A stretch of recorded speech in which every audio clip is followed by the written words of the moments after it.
It's time for Third Calling, where we ask the question, what are you doing the rest of your life? Perhaps you've retired, your nest is empty, you're in a transition, or thinking about what to do and be in a new season of life.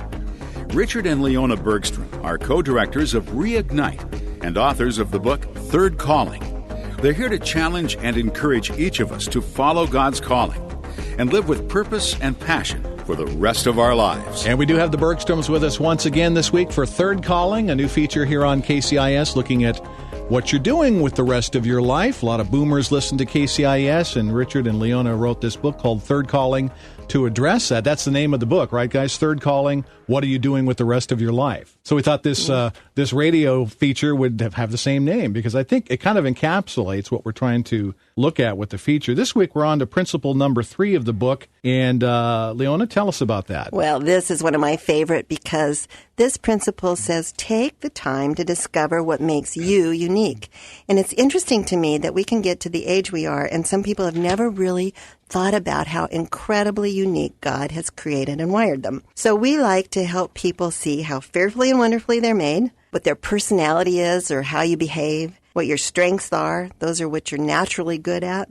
Your values. People sometimes haven't taken the time to really evaluate what's important, what really matters to you, what your values are. Your motivations, like what makes you get up in the morning? What is it that just drives you to see the new day with enthusiasm and positivity? Another component is our passion, what it is we truly care about. I always say, what is it that makes your blood boil? What is it that really just gets you worked up because you care so much about it? We like to talk to people about their dreams. And then incredibly, as believers, we have spiritual gifting. God actually gives us the power to do the things that He's designed us to do.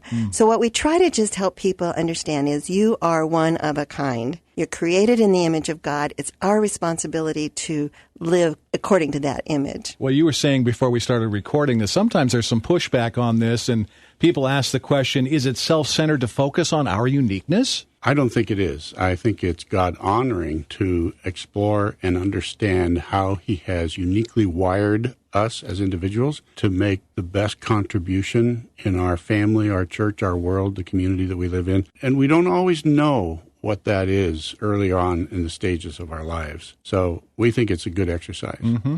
Well, what does it mean then to be uniquely designed? I think it means to recognize that God has wired you specifically, created you specifically for what He's doing in the world. So when we live according to how we're designed and the passion that He's given us, we're fulfilling those things that He wants to see done. Mm-hmm.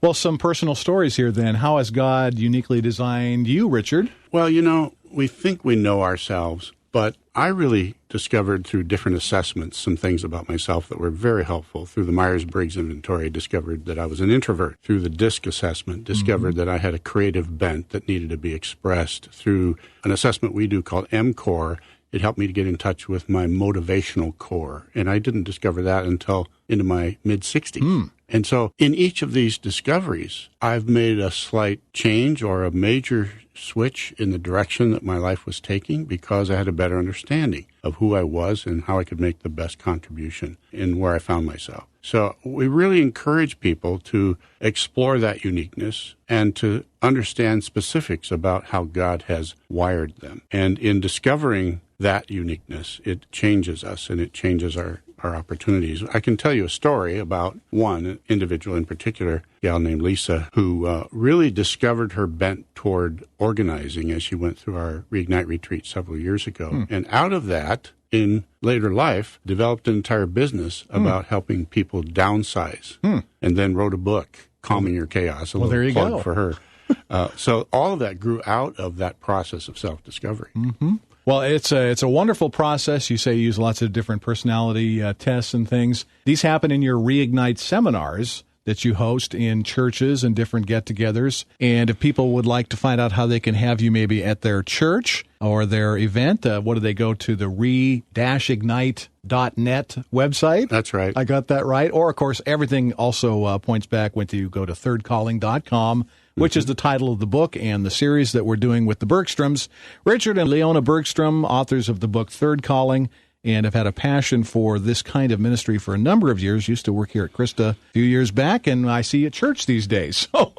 So we're getting to know them. I really think their content is great for the KCIS audience. This has been Third Calling with Richard and Leona Bergstrom on KCIS. You've been listening to Richard and Leona Bergstrom, directors of Reignite and authors of Third Calling. What are you doing the rest of your life? To learn more about discovering your purpose and following your calling, visit thirdcalling.com. You can order their book, as well as an accompanying study guide on Amazon or on the Third Calling website. You can also listen to this feature again at kcisradio.com.